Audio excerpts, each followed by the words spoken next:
Bonjour, buenos días. How are you? Okay. So first of all, I would like to thank the European Commission and the Swedish presidency of the European Union to organize this second European Humanitarian Forum. We want to thank also DG ECHO to support this talk. And I want to thank you, all of you here, and all the people online to participate to this very important talk. I'm Elena Ranchal. I'm the Director of International Operations from Médecins du Monde France. And I'm very glad to try to moderate this talk that is entitled Ensuring Safety and Security of Humanitarian and Health Staff in Armed Conflict, from words to actions. And I'm very glad because this is a very important issue.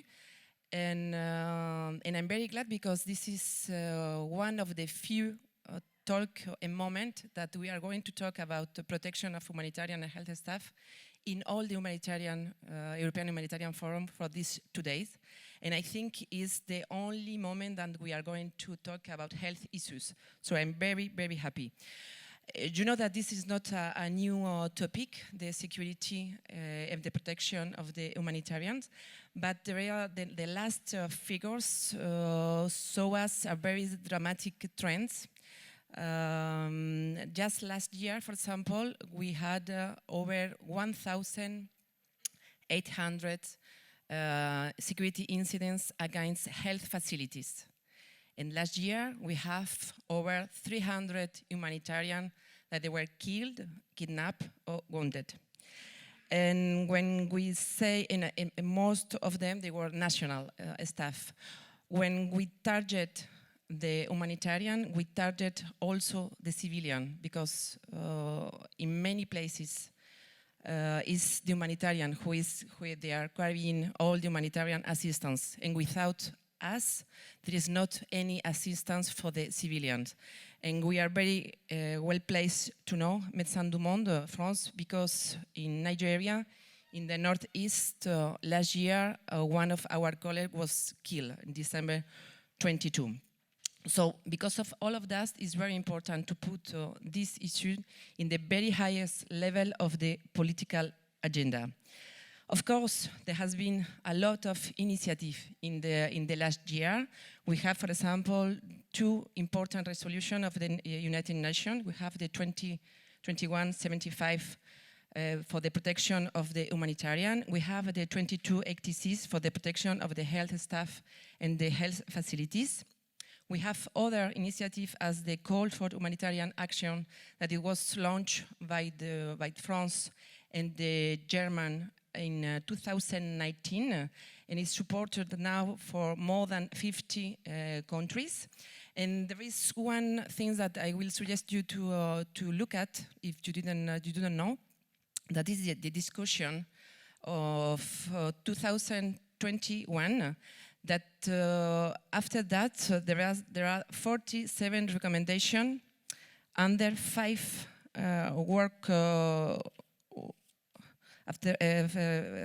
streams regarding the compliance with IHL and humanitarian principles, data collection, sharing and analysis, local actor capacities, security risk management, and the negative effect of counter-terrorism measures. So the things are going in the good way, but we can observe still a lot of lack of follow-up, lack of coordination, and lack of agreement regarding joint priorities. And all of that is translated in a negative impact and effect in how we can move forward for this sector. So in that sense, and before to open to the panelists, I will take 2 minutes to talk to you about one project. It's the 3P project, PPP. And it's the 3P because we are talking about presence, proximity, and protection. But I will say that we can add a 4th P, partnership, because it's a very nice project between ACF, HI, NRC, Geneva Call, and Médecins du Monde, supported by ECHO. The objective of this project is to enhance the humanitarian community effectiveness in addressing the reduction of all these humanitarian spaces.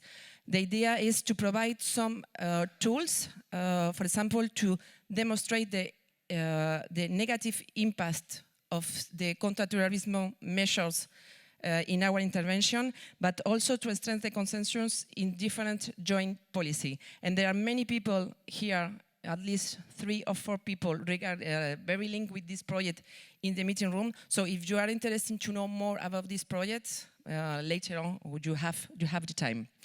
So after that, today we have a panel with is exclusively NGO.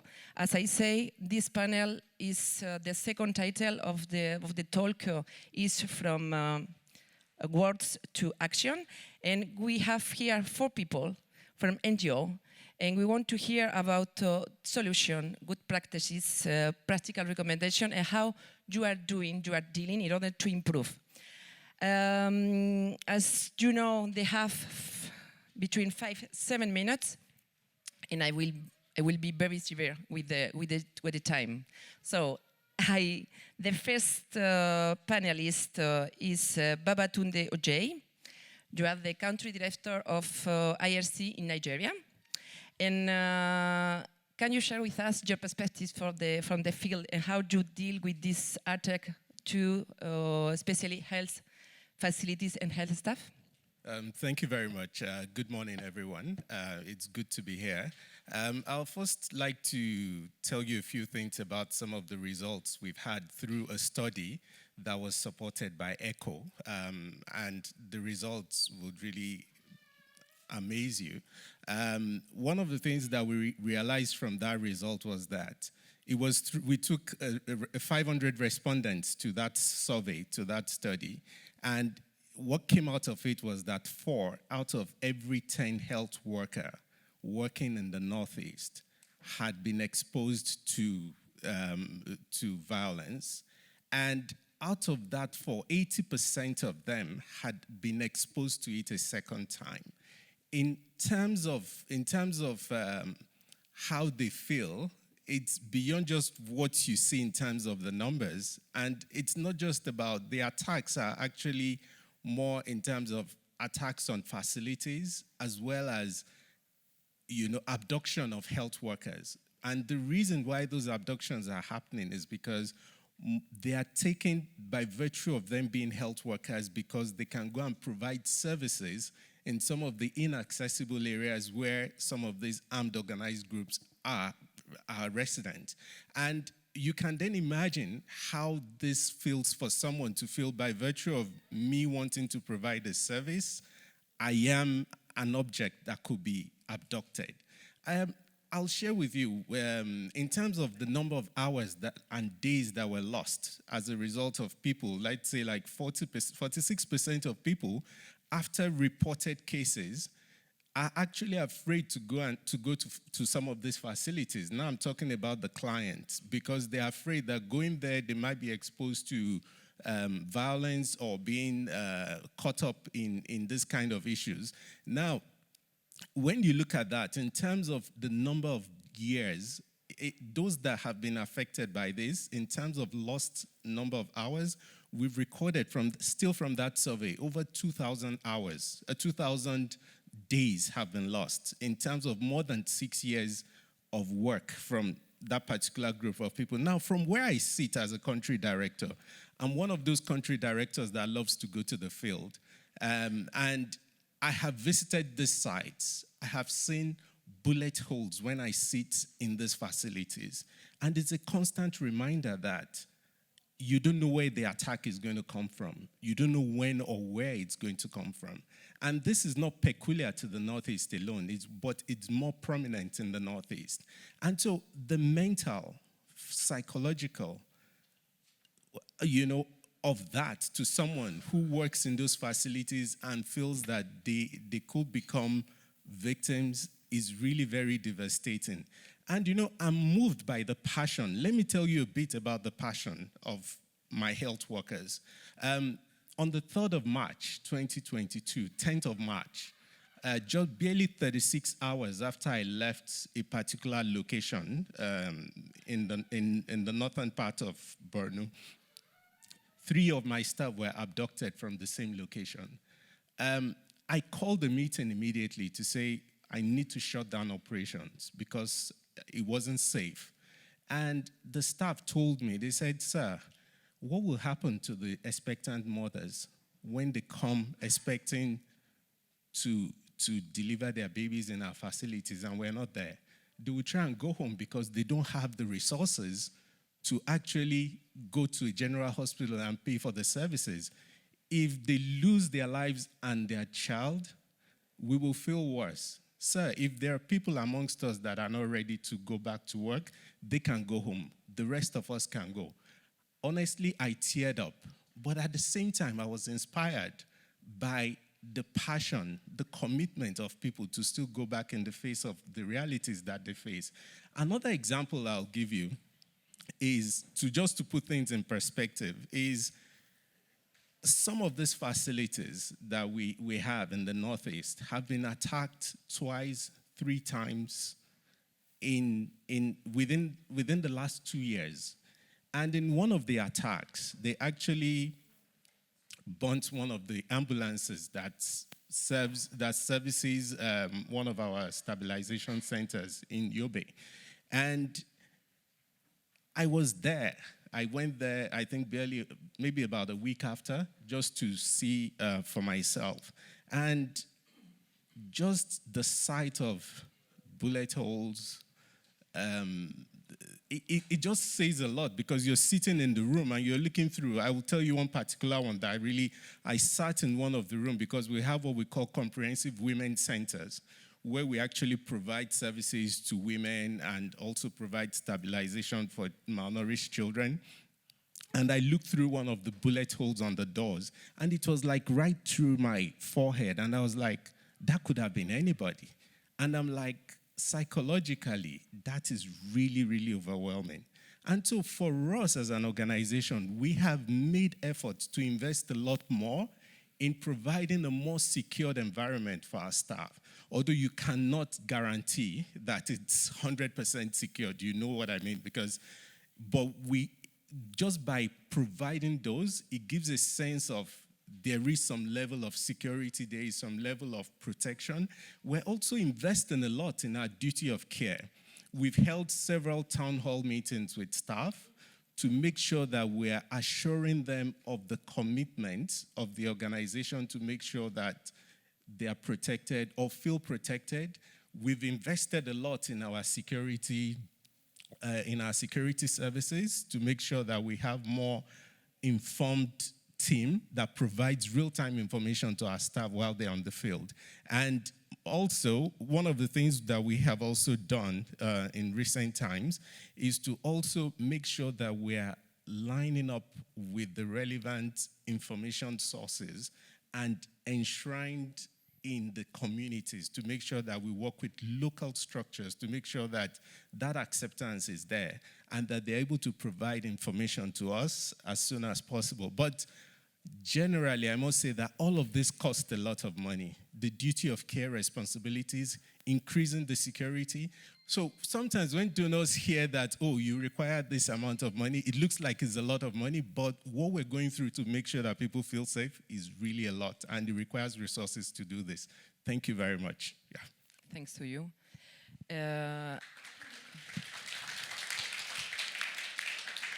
Thanks, Babatunde. And we can see that it's very interesting because there's something that we can say all of us is normally have a lot of pressure, but you make a survey in order to have some figures and to formalize that. So talking about figures, our next panelist is Michael Walker. You are the director of analysis and research team at INSO.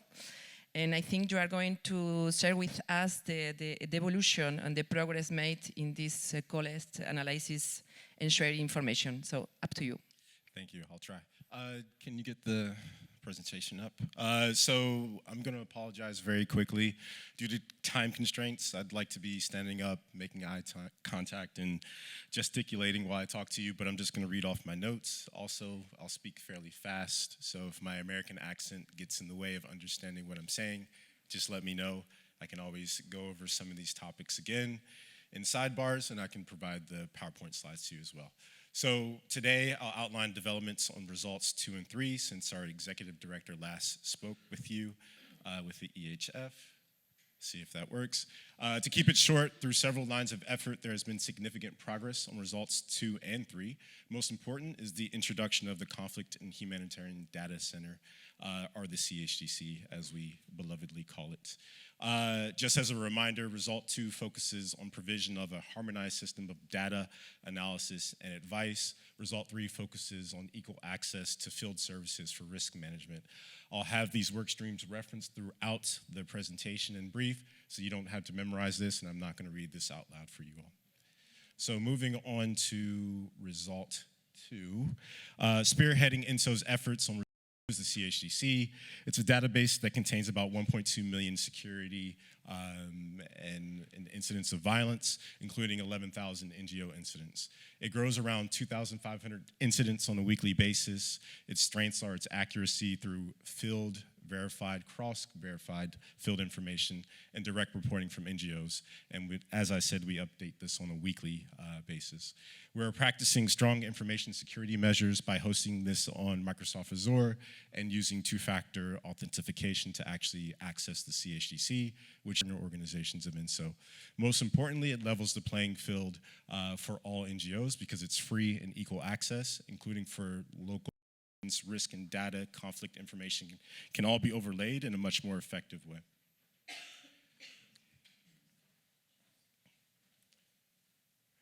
Finally, our ask, what do I want? I want more money, obviously, but INSO will remain responsive in line with Result 3. How responsive likely relies on the donor community, but donor support has helped us move into places like the coastal states with more flexible funding. We're looking at more protracted conflict. We're looking at increasingly complex environments, so this funding needs to be more flexible, proactive, and very consistent. So to sum it all up, I think that is my time. But I just wanted to highlight that we have a model of data management and also field programming that we've proven across context.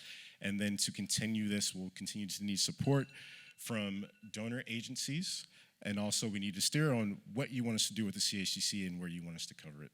So again, apologies for rushing through that, but thank you for your time.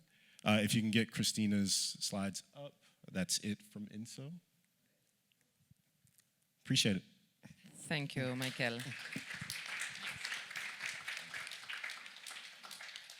Thank you. And the next panelist is Christina Ville, Director of Insecurity Insight. And I think you are going to talk also about the specificity and the challenge of the local health staff and the impact in the data collection. The floor is yours. Thank you. I will start this presentation by talking about Tsali Nang, a nurse who was killed last year in Myanmar by providing healthcare to a community that had been completely cut off from any access to healthcare.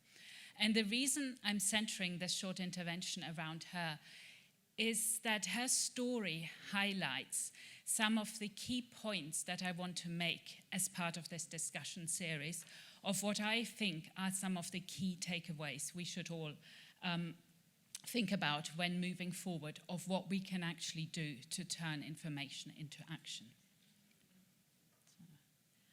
So Tsali Nang worked in the village Ban Bingan in an area that was held by the People's Defense Forces, an armed group that is supportive of the democratic elected government of Myanmar.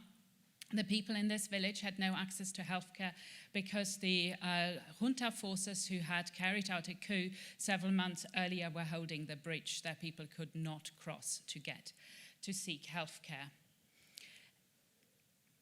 She continued studying remotely for her nursing course because she had not been able to complete it, and she used the internet access to get help from her tutors to find out how to treat diseases she noticed in the community she was serving. She was there for 14 months, and there was no formal health system where she worked. The day before she was killed, the People's Defense Forces got onto the bridge, attacked the soldiers, held the bridge for several hours. But then the next day, the revenge came with soldiers from they organized military forces from the south, came into the village.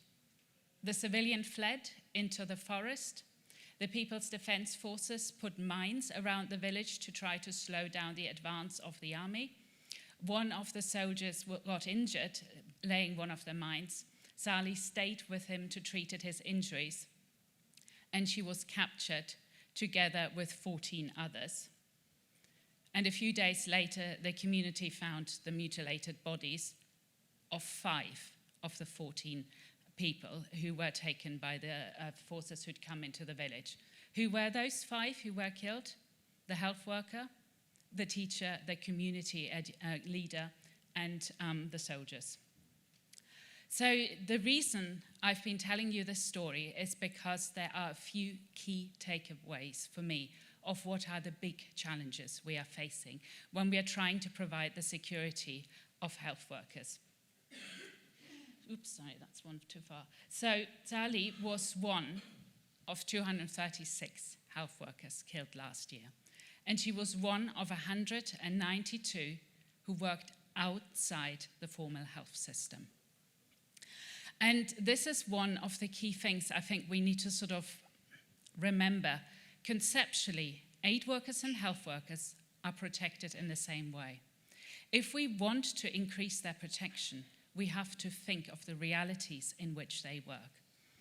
And many of the health workers today work beyond, shall we call it the iron curtain of insecurity that has been shrinking the humanitarian space. They work in the areas that cannot be accessed by the humanitarian community. And they're leading a very risky life with very little resources, serving people who've been cut off from healthcare. And we've heard earlier of what happens if aid agencies close their operations because of insecurity. It is then left to people like Sally who try to do their best. So the second takeaway is one of these the issues we've been looking at the discussion series. What do we need to do to actually get better information of what is happening? And to just be very brief on this, people report what happens through their trusted networks. And there are many different trusted networks. It can be through the health cluster, it can be through INSO and INGOs, it can be through professional bodies of people who contact their medical associations and many others. So what is it we need to get a good understanding of what is actually happening? It is collaboration between these different networks of collecting data. And it's actually extraordinary when we look at the information that is coming out of different networks. The overlap is at times extraordinarily, surprisingly low. And I'm very happy to say that for over a year now, Insecurity Insight has had a memorandum of understanding with INSO, and we're regularly receiving their data on this particular issue. And I think this is a really good example of the way forward. But there are many other areas where I think collaboration really needs to be improved, and I believe the World Health Organization would be one such place. So in terms of the takeaways, I think we do need to think more of how we can get more efficient by putting together all the information that is already out there to really understand what's going on and turning it into action. And now to the last point. What is it we can actually do to help people like Sally doing what she's doing, given that the humanitarian space has been shrinking? And the way she's been able to provide some healthcare was by connecting with her tutors, by connecting to medical information to find out what to do. She has also been staying in contact via the internet with her friends, community, and others, and this is also how we know what happened to her. But increasingly, the internet is being turned off in situations like Myanmar, Ethiopia, and many others. And that is really cutting off these people who already work behind this iron curtain of insecurity from that we know what's actually going on. And so if I had one sort of last ask of what I think would be fantastic to have.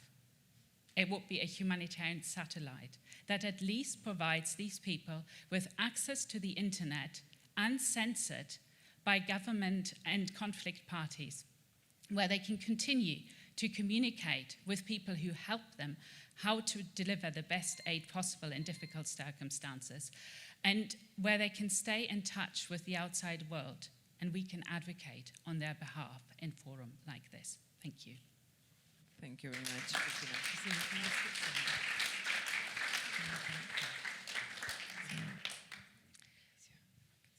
And now it's time for Heather Hughes, Deputy Director of Global Interagency Security Forum. And I think you have some recommendation to share with us about how to improve the policies also for the donors. So the floor is yours. Hi, everybody. I've been particularly asked to look at what donors might be able to do in terms of making sort of concrete actions to secure a risk-sharing approach between international and local actors that would lead to better security risk management for all actors. And there's sort of three key points that I want to make on this. One is around collaboration. So for those of you that don't know, I work for GISF. We've been working for many years to improve the safety and security of aid workers in order to ensure humanitarian access for populations in need. And we do this collaboratively with UN, with NGOs, with donors, academia, private sector, and so on. And I just wanted to say that often the interest in security risk management from NGO staff, management, supporters, and donors comes on the back of tragic incidents, which we've heard about from your own organisation, from Myanmar, from Nigeria. So on the back of these kind of tragic incidents or very difficult operating environments. And I think it's important that our efforts don't subside as the memories of these particularly difficult incidents do. So just talking about the GISF Collaborative Network, this enables NGOs to share experiences and learn from each other and helps organisations to better understand and manage their security risks, including their duty of care, and to develop security risk management strategies and policies and strengthen capacities. Through the network, organisations contribute to sector-wide learning on security risk management, best practice, through participation in the development of research, guides, tools and events which provide learning for the whole sector, as our recent work has done, which has shifted the thinking and practice away from compliance towards a more person-centred approach to security risk management. Having that sort of collaborative network behind you, it gives organisation confidence and resilience. It builds resilience, helping us to get into humanitarian crisis sooner and to stay there for longer.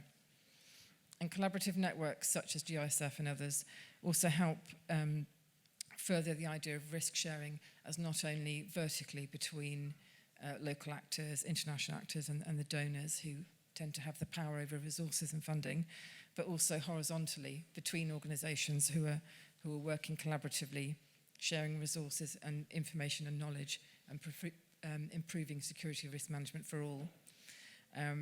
There are many donors, including USAID and UK FCDO, ECHO, and others who have funded GISF and INSO and Insecurity Insight and others to improve the effectiveness of humanitarian response, and hopefully they will continue to do so. But we also appeal to other donors to consider supporting strategic collaborative platforms and joint NGO efforts which help us as organisations to strengthen SRM, security risk management, sort of collectively, and build a global humanitarian public good which supports successful humanitarian responses. And collaborative efforts, or supporting collaborative efforts, has a multiplying effect on the protection of humanitarian workers, increasing our capacity to operate in insecure environments and increasing our access to deliver programs to people in need, whilst also meeting our duty of care objectives, which we talked about briefly already. My second point really is on equitable risk sharing between local and international actors. As we all know, there's been a real push to better support local action, but local actors must be able to work in a safe and secure way. and I mean local and national organisations, those outside of the sort of formal sector, let's say, but also national staff of international organisations. So despite the statistics which show that the majority of security incidents affect national NGO staff and national INGO staff, the INGO's current approach is often one of risk transfer. Although this isn't intentional, it's often the case that it's often the outcome when the responsibility for project and programme implementation is transferred to local actors, but without the constituent resourcing and support or capacity development that might be needed to improve security risk management. So we need to take a risk-sharing approach, understanding the risks faced by all actors and discussing these on equal terms and allocating adequate resources to manage and mitigate risks. Recent GISF research has found that local organisations feared losing funding if they raised security concerns. And I know this is also an issue between INGOs and donors, that there's a concern about talking about security risk management, how that may affect funding. I'm being told I'll move on. So my last point really is on direct costs. The NGOs need to get better at calculating the actual costs associated with security risk management and to ask for the resources that are needed to deliver the safe and secure programs. And security costs should be seen as a direct cost rather than as part of a fixed overhead. And it should include what we might consider to be kind of soft costs for activities such as developing and maintaining acceptance and for capacity strengthening, which is often considered to be, let's say, more development than a sort of humanitarian activity.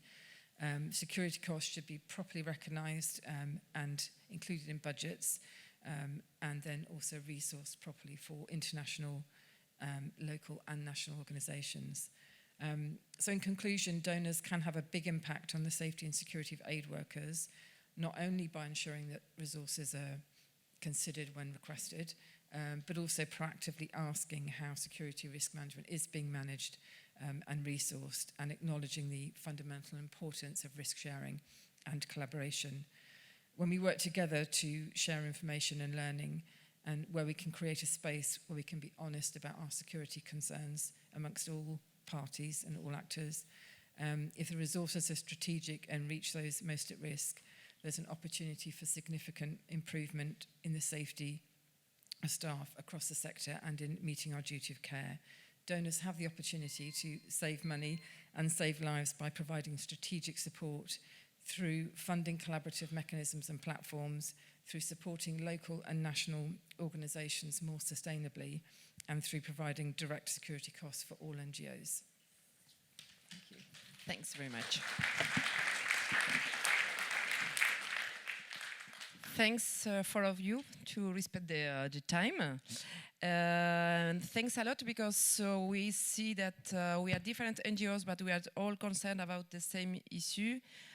Different things that came in the different presentation is the importance of the data, and to share the data, to joint priorities, to work together, and also the protection of national staff and health staff, those ones that they are out of the health system, of the humanitarian health system also.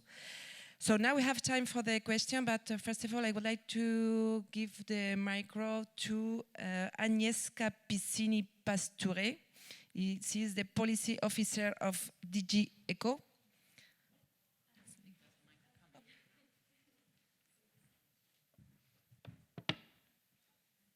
Thank you very much for giving me the floor. On behalf of DG ECHO, I really would like to thank you for this very insightful presentation. We really welcome this discussion as a follow-up also to the discussion series from 2021 on the security of health workers and also humanitarian workers.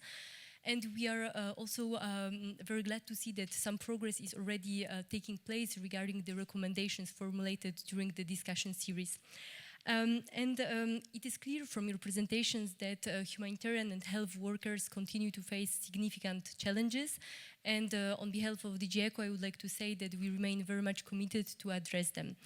And in this place, I would like to also highlight that our enhanced response capacity HIP also includes such opportunities to continue assisting humanitarian workers at risk, and we are looking forward to receiving proposals from the humanitarian partners.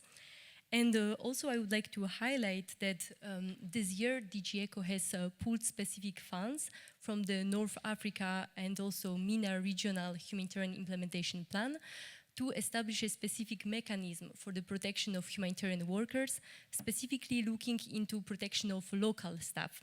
So such a mechanism would include some specific tools, very concrete tools, such as, for example, paying the medical fees, legal fees, also supporting basically relocation, provision of psychosocial care.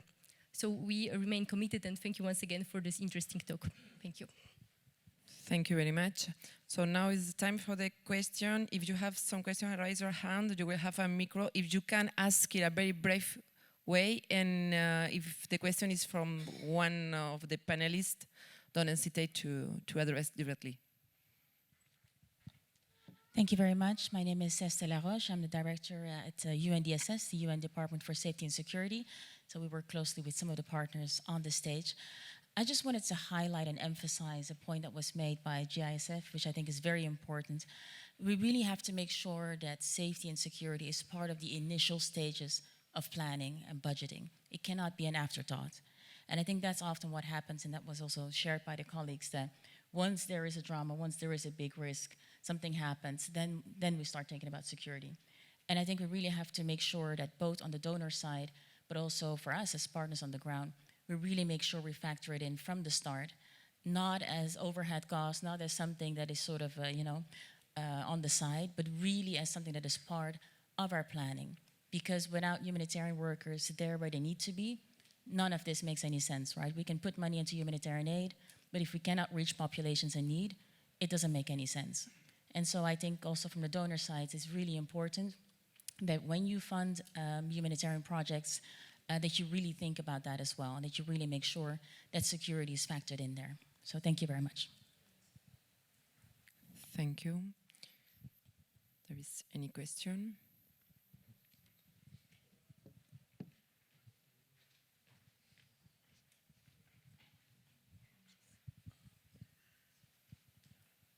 Good morning. My name is Thomas de Hermanroy. I'm the head of office in Bogota for ECHO. Maybe two elements. Looking at the slides that you provided regarding the local affected population by the victim of of attacks in the humanitarian response, are we international humanitarian community a bit guilty of pushing forward a localization agenda that put more local people at risk? And secondly, regarding the nexus, I listened to some of the panelists this morning putting the word nexus in the same sentence as humanitarian access. How aren't we shooting ourselves in the foot in pushing this nexus agenda forward as well with reducing the proximity or reducing the distance, between the humanitarian and the political and the security agenda, and putting more humanitarian at risk with this nexus agenda as well? Thank you. Thank you. Do you want to react, some of you? Thank you for this.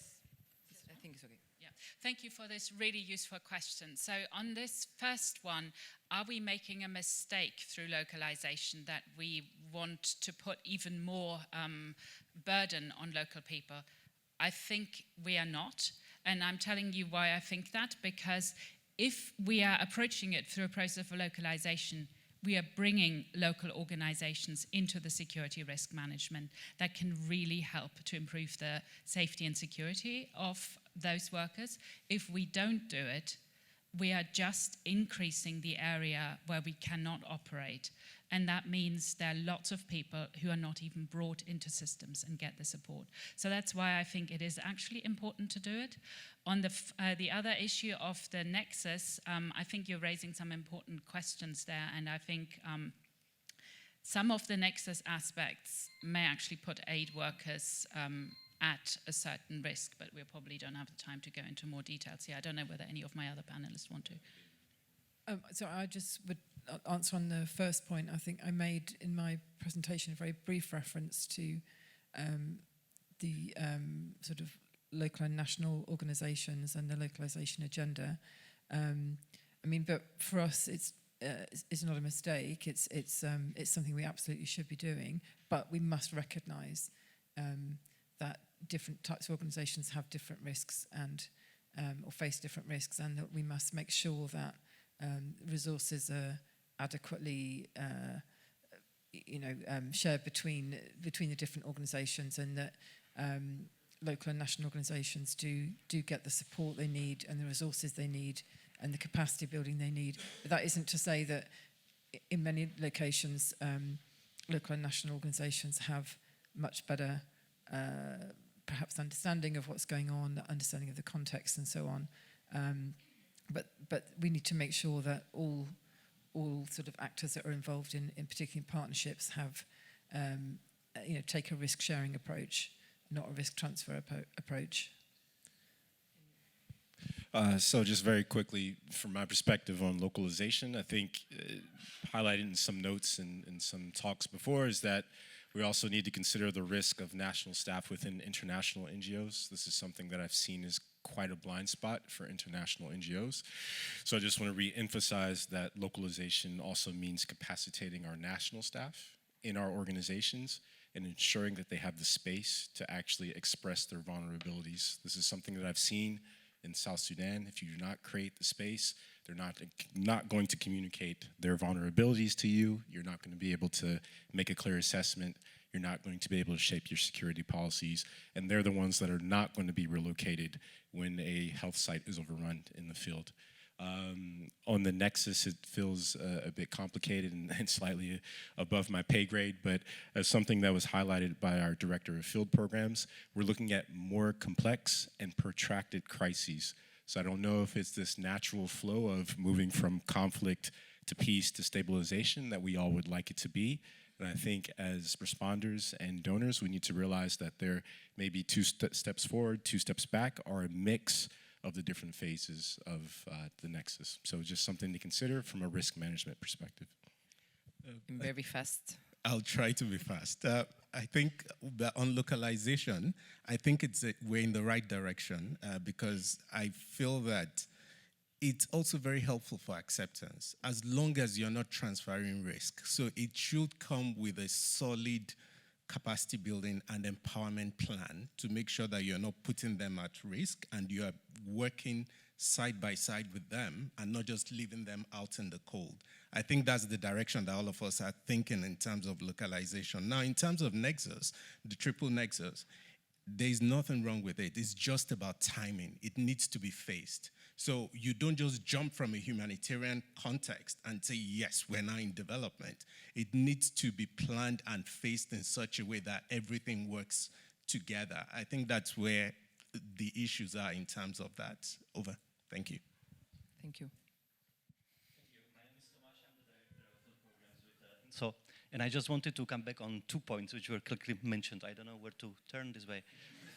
The first one is that, we as INSO, we work in 16 countries, which is basically 16 of the 19 enhanced contexts in terms of risk management.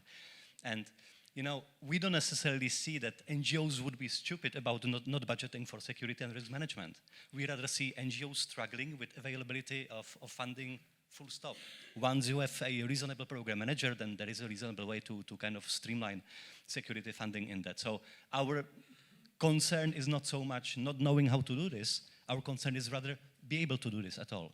Yeah? There is a little bit of a difference. I come from a post-communist country, so I'm terribly scared of ideologies. So if you tell me Nexus or something, I'm just scared because, Nexus ask all of us in the room and it will mean something different to each other. And even looking at the definitions, they're not clear. And once a definition is not clearly established, then it's like communism. It's something very nice or very bad depending on, on which side of the barricade you are standing. My point, however, was about, what to do about risk management and access management from a field perspective. And I simply think that we cannot change ideologies easily as individuals, but we can definitely use the means currently available in a much better way. And what has been frustrating me over the years in the field is that, you know, we have all this system pretty much working right now. We have UNDSS, OCHA, INSO, ICWA, NGO Fora. The system is working. We just have to be a little bit more diligent about the principles and how we use them. It serves absolutely nothing having SIM card system set up if in the field, in a given country, we are not living by it. And if the first thing about the country is establishing SIMCO guidelines, then we simply need to be doing that. I'm scared about not donors necessarily only funding less. I'm scared about donors not being there at all. Proximity is the essence here. As far as ECHO are with us in the field, I know that we are talking the same language, and I actually relies both on their understanding as a donor, but also on their input as a user of INSO services to basically make us better. And this is what works for NGOs in general. So, you know, I would not necessarily be pledging for more money or better understanding, you know, within the groups. I would be simply saying, let's just be better about what we already have, and let's be good on coordination, which is our shared responsibility, and which frequently we're still not. Sorry, this is my small ideological pitch, and nice meeting you all. Thanks, and you steal almost all my ideas for the conclusion. So I'm thanks. sorry for that. No, don't worry, don't worry. One last question.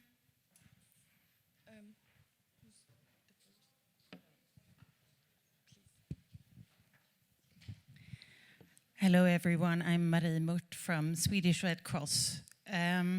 We're talking about armed conflict and risks to staff and the volunteers. And I'm just thinking that most of what actually happens is also breaches of international humanitarian law and a lack of adherence to humanitarian principles, etc. You talk a lot about sharing information and collaborating more. Can you say something about the risks of sharing information, or maybe the opportunities that you see? Thank you. Yeah, just to start it off, as I cited before, we have about 1,300 individual NGOs registered with us. One thing that's been consistent about INSO is protection of confidentiality, particularly for NGO-related incidents. So we do try to maintain that. We have essentially a 100% record on that. So I think that's kind of the first line of protecting sensitive information. And I'll say that for INSO at least, our NGO incidents are actually given to us by our partners in the spirit of group security. So I think there's an understanding when NGOs shares an incident with us, it's for the betterment of the entirety of the community. So I don't know if that answers your information security questions, but I think at least for NGOs, they feel comfortable reporting to us because we've been very protective of NGO identities when it involves NGO incidents. And finally, just on that, if something is too sensitive, it's not that we'll blast it out to the world or blast it out across the country. We'll hold on to that information, but because we have the networks in country, we can get that information out to relevant actors without putting other people at risk. So I don't know if that answers your question fully, but I think that's at least a start. And I would add, we're obviously a collaborative sort of network of NGOs, and we're not so much particularly on the incident, information, but we do share a lot of information about good practice, or share, let's say, learning, which helps inform sort of good practice for the whole sector. And we do that through, having a very sort of trusted network.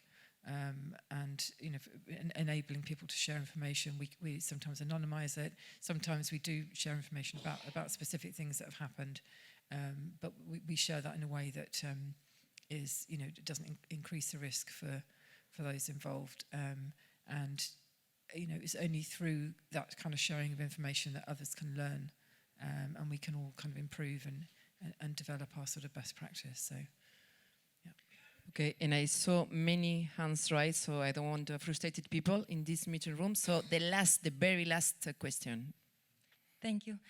Cécile Keval from Action Against Hunger. I will have a question on the impact of counter-terrorism measures, restrictive measures adopted at national, local level, even European or international level.